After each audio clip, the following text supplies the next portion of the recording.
Walk into a modeling agency in the early 1990s and you'd spot her instantly. Braided platinum blonde hair, freckles scattered across deep brown skin, and a Jamaican accent so thick it announced her before she finished her name. You'd feel the room tighten. You could tell the verdict was coming. For 5 years, agency after agency delivered the same lines. Too different, too dark, not beautiful enough. One told her, "We wouldn't even know what to do with you." Another treated her Jamaican accent like a flaw, hinting she'd have to smooth it out if she ever wanted to work. What nobody in those rooms realized was that the girl they were dismissing would spend the next 3 decades proving how wrong they were. This is the story of how Stacey McKenzie turned 5 relentless years of rejection into a permanent question mark over the people who decide what beautiful looks like, and how a face they couldn't place became one the industry could no longer ignore. She was born in Jamaica, in the inner city of Kingston, where she learned early that her face would draw attention. Not the admiring kind, the kind that came with comments. Her neighbors had things to say, her classmates had more. The Jamaica Observer would later describe them as unkind statements, a diplomatic phrase for the cruelty children absorb when they look different from everyone around them. Her features were striking in a way that unsettled people. Full lips that seemed to demand space. Freckles that dotted her brown skin like a constellation no one expected to find there. A deep voice that did not match what people assumed a young girl should sound like. In Kingston, these were not celebrated as markers of uniqueness. They were cataloged as oddities, as deviations from an unspoken standard that everyone seemed to understand except her. She was marked as different before she ever tried to be anything, before modeling became a dream, before agencies became gatekeepers, before the word unconventional became both her burden and her brand. Stacey McKenzie was already learning what it meant to stand out in spaces that preferred you blend in. The comments from neighbors were not meant as compliments. The remarks from classmates were not gentle observations. They were corrections, reminders that she existed outside the lines. The thing about growing up that way is that it shapes you in one of 2 directions. You either learn to shrink, to minimize the parts of yourself that draw fire, to become smaller and quieter and more acceptable, or you develop something harder, a refusal, a stubbornness that says, "This is my face, this is my voice, and I am not going anywhere." You build walls not to hide behind, but to stand on. Kingston gave her that stubbornness. The unkind statements, the comments about her voice, the sideways looks at her freckles. They calcified into something useful over time. She did not know it yet, but the resilience forming inside her would become the only thing, standing between her and permanent defeat. It would take years to understand it as a gift. In the moment, it simply felt like survival. What she could not have known then was that the same features drawing criticism in Kingston would one day draw criticism in Toronto, and then in New York, and then in London, and then in Paris. The cruelty would follow her across oceans and through decades, but so would the stubbornness. The walls she built in childhood would hold. At 13, she moved to Canada. A new country, a fresh start. The kind of migration that carries hope inside it like cargo, the belief that somewhere else might be kinder, that distance can solve what proximity created. Her family was seeking something better, and she was seeking escape from the voices that had followed her through childhood. Toronto was supposed to be different. The climate was different. The accents were different. The faces on the streets looked different. Surely the experience would be different too. It was not. The bullying followed her across the ocean, though it wore different clothes now. In Jamaica, the cruelty had been direct, spoken in familiar accents by people who looked like her, people who shared her heritage even as they rejected her features. In Canada, it came layered with something else. Racism threaded through the schoolyard taunts. Her accent, which had been merely unusual in Kingston, became a target here, a marker of foreignness, of not belonging, of arriving from somewhere else. Her skin, which had been unremarkable in Jamaica, was suddenly a category. She existed at an intersection she had not chosen, too different for Jamaica, too foreign for Canada, too visible everywhere. She was learning that the problem was not geography. The problem followed her because it was never really about where she was standing. It was about what she looked like in spaces that had already decided what looking right meant. The specifics changed, the words, the contexts, the faces of the people saying them, but the message remained constant. You do not fit. You do not belong. There is something wrong with the way you exist in the world. She started knocking on agency doors around this time. The dream had crystallized into something concrete. Modeling, runways, magazine pages, the world that existed behind the glossy surfaces she studied in quiet moments. She saw women celebrated for their beauty, photographed and admired, and she believed she could belong there. She believed it with the kind of conviction that comes before experience teaches you otherwise. The agencies disagreed. The first door closed, then the second, then the third. But she would not learn how completely they disagreed until she had spent years collecting their rejections, until the word no became so familiar it lost its power to surprise her. 5 years. That is how long Stacey McKenzie spent being rejected before anything changed. 5 years of agency visits across North America and Europe. 5 years of hearing no delivered in 100 different ways, in a dozen different cities, by people who had never met each other but somehow reached identical conclusions. The criticisms followed a pattern so consistent it began to feel scripted. Some agents told her flatly that her lips were too big, that she looked too weird, that no designer was ever going to want to dress her. One man went further and hurled outright insults at her, treating her very face like something offensive. Different became the catch-all label they reached for whenever they ran out of vocabulary, and it started to sound less like an observation and more like a verdict. One agent told her something that stayed with her long after the meeting ended. "You're too different and weird-looking. We wouldn't even know what to do with you." The honesty was almost refreshing, in a brutal way. They were not saying she lacked talent. They were not saying she lacked presence or poise or any of the qualities models are supposed to possess. They were admitting something more damning. Their industry had no framework for her. Their imagination stopped at the boundaries of what they already knew how to market. She was standing in front of them, ready to work, willing to work, and they were confessing that their creative limits were the real barrier. Not her face, their vision. Her Jamaican accent and deep voice, which already made her a target at school, became part of the problem in casting rooms as well. People treated the sound of where she came from like something that needed to be fixed, another obstacle between her and acceptability.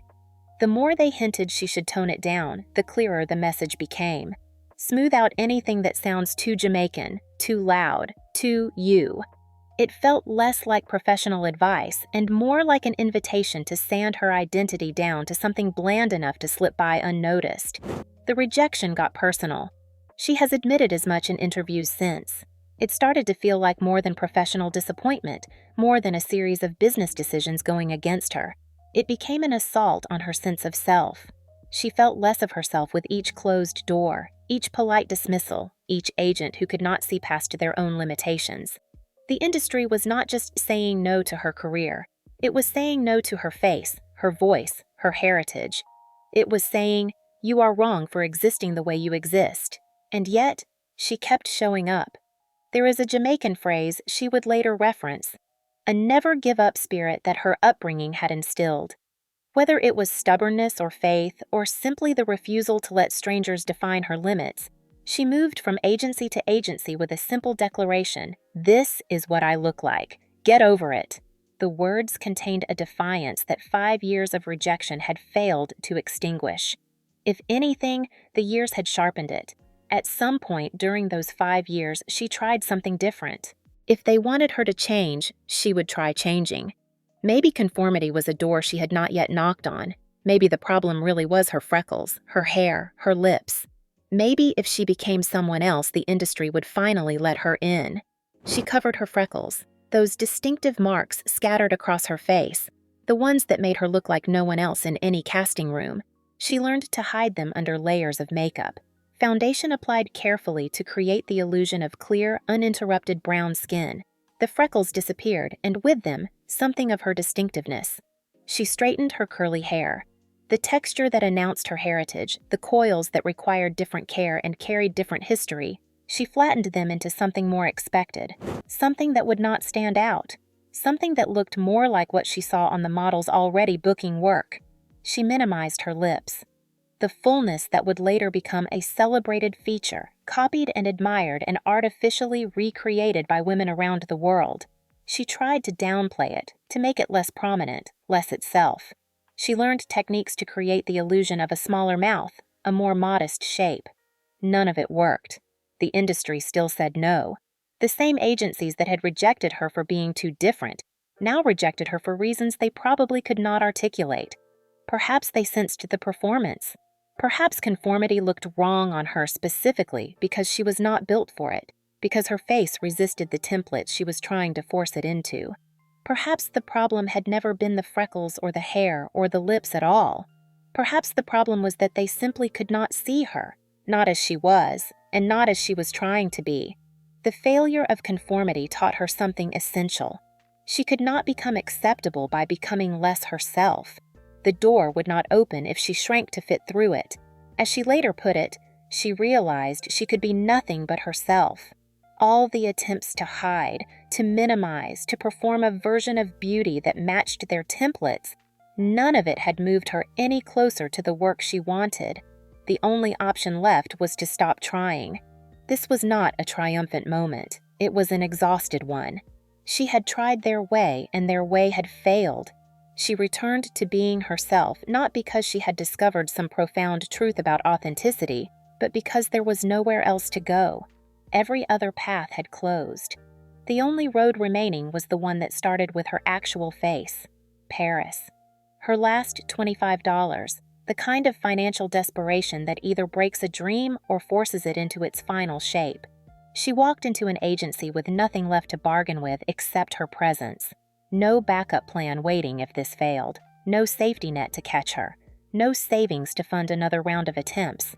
Just a woman who had spent 5 years being told no, standing in front of people who had every reason to say the same thing everyone else had said. They did not say no. Instead, they sent her to meet a designer. Jean-Paul Gaultier was not like the others. The French designer had built his reputation on the unconventional, on the theatrical, on beauty that existed outside narrow definitions. His shows were spectacles. His casting choices were statements. He dressed Madonna.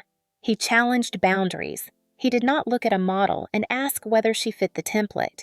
He asked whether she was interesting. When Stacey McKenzie stood in front of him, he did not see a problem to be solved or a face that did not fit the industry's requirements.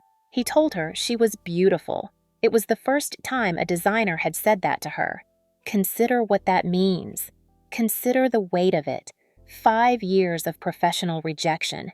Hundreds of meetings across multiple continents. Agents in New York and London and Toronto and Paris. And not once in all that time, across all those offices and casting rooms and brief evaluations, had anyone in a position to hire her affirmed what she already believed about herself. Gaultier was the first. One person with enough power and enough vision to see what dozens of others had missed. His support was not charity. It was recognition. He understood that the features marking her as too different were exactly what made her interesting, exactly what made her memorable, exactly what set her apart in a sea of similar faces. The freckles, the lips, the commanding presence, the face that did not look like anyone else's. In his world, that was not a liability. That was the point.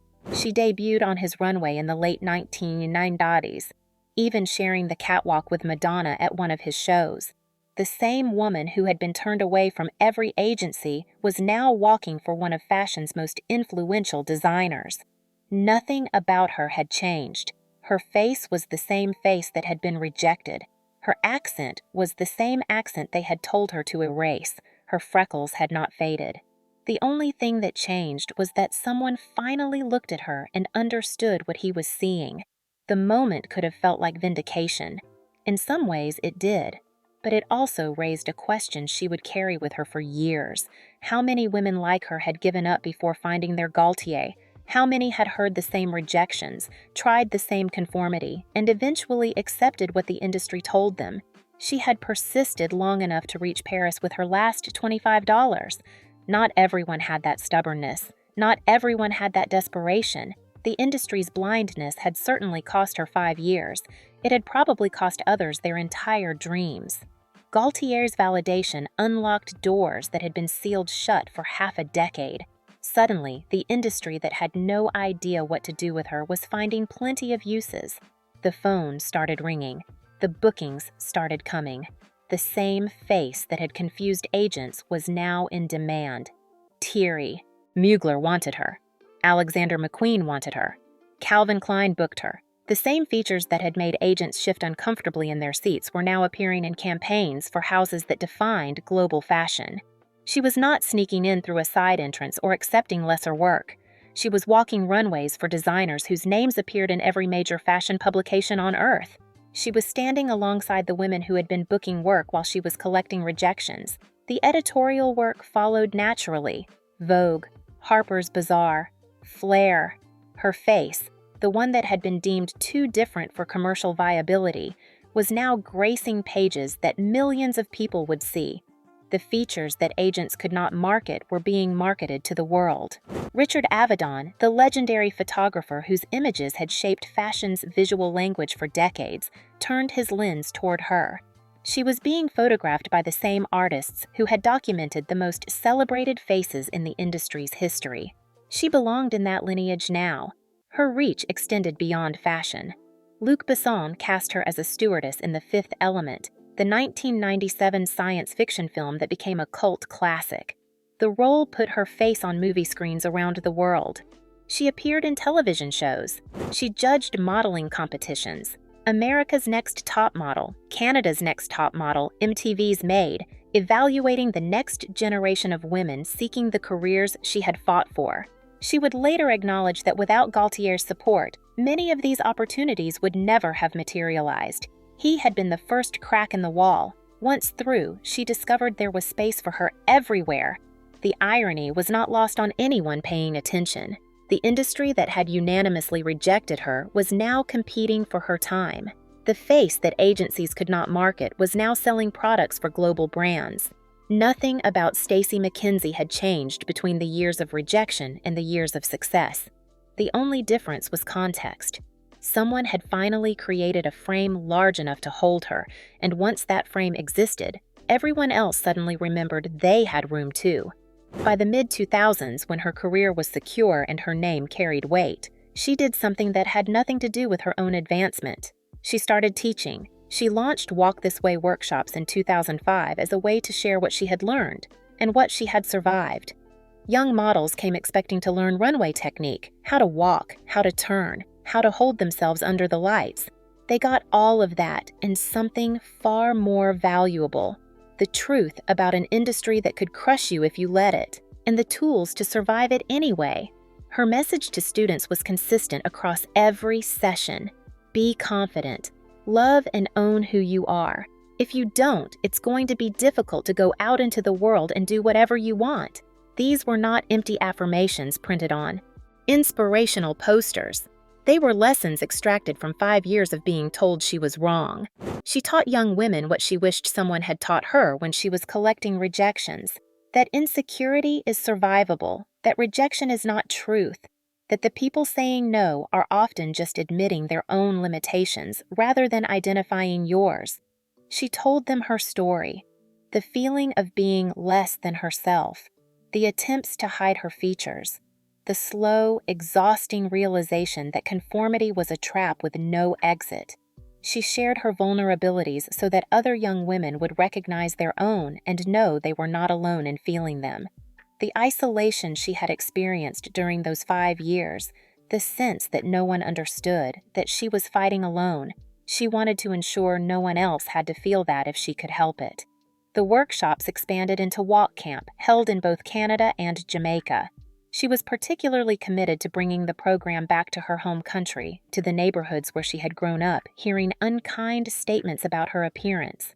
The children there, the ones who looked different, who spoke differently, who did not fit whatever narrow template their communities had constructed. She wanted them to know what she had learned, that the people who reject you are not always right, that persistence matters more than approval, that the very features drawing criticism today might be the ones commanding attention tomorrow.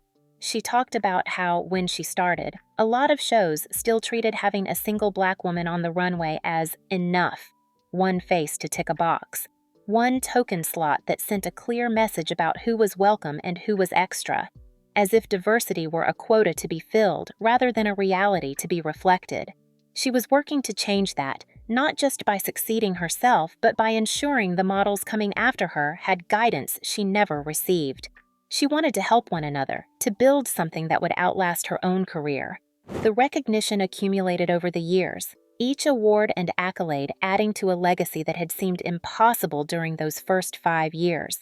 In 2021, she and her co-hosts won a Canadian Screen Award for their work on Canada's Drag Race, where she had served as a judge and mentor. The recognition was for excellence in hosting, but it represented something larger: acceptance into the mainstream of Canadian entertainment, a permanent place in the cultural landscape of her adopted country. Vogue listed her among 5 Jamaican models who changed the face of fashion. The designation acknowledged not just her success, but her impact on an industry's evolution. She had not merely survived the fashion world, she had altered it. Her presence had expanded what was possible, what was acceptable, what was beautiful in the eyes of people who made those determinations. A biopic entered development, its title, Ugly, the word that had been weaponized against her. For years, the insult thrown at her in casting rooms and schoolyards was now being reclaimed as the name of her story. VH1 executive producer Ken Mock heard her tell that story in a meeting and decided it belonged on the big screen, and soon casting calls went out in Jamaica to find 2 young girls to play Stacey at different stages of her life. She embraced the title immediately, explaining that comments about her looks had always been fuel, not a wound to hide, and that if the word ugly grabbed people's attention, she was happy to use it to drag the rest of her story into the light. McKenzie's own explanation for her survival was simple and unwavering. She believed she was meant to be in the industry. She believed God had a plan for her to be in fashion. She wanted to show other youth who came from the ghetto, as she did, that they could go for what they wanted regardless of what anyone told them. Faith and stubbornness, intertwined. The conviction that her presence in fashion was not an accident, not luck, not charity, and the refusal to let anyone convince her otherwise. Her philosophy crystallized into phrases she repeated in interviews and workshops, words she offered to anyone who needed them. There's going to be people who love you and hate you no matter what. As long as you love and believe in who you are, nobody can stop that. The words were not complicated. They did not require interpretation or explanation. They were the distilled wisdom of a woman who had spent 5 years being told she did not belong and 3 decades proving the opposite. By the time Stacey McKenzie steps onto a set or a runway, the people around her know who she is. They know the campaigns, the shows, the television work, the mentoring. What they do not see is how many small, quiet, private decisions it took. The nights she could have agreed with the people who told her she was too much and walked away. Her career is not just a sequence of opportunities. It is a record of every moment she chose not to believe other people's limits. Her story forces a different kind of question. Not, how did she finally make it? But, who gets missed when we treat taste as objective and imagination as neutral? How many Stacys sit outside the frame because the people in power never learned to see beyond what is familiar? How many casting rooms, classrooms, and offices are enforcing templates no one remembers agreeing to? There is a reason she spends time in workshops and camps instead of enjoying the comfort she earned. The same gaze that once tried to shrink her asks for her approval, expertise, her signature on a show or a project. She could have left it there. Instead, she uses that authority to widen the frame, to make sure the door that finally opened for her does not close behind her. For the girls sitting in Kingston or Toronto or anywhere feeling visible in all the wrong ways, Stacey's life offers more than inspiration. It offers an example. You can be told no by everyone who is supposed to know and still be right about yourself. You can refuse to smooth out what makes you different. And if you hold that line long enough, you may not just get through the door. They may have to rebuild the room around you.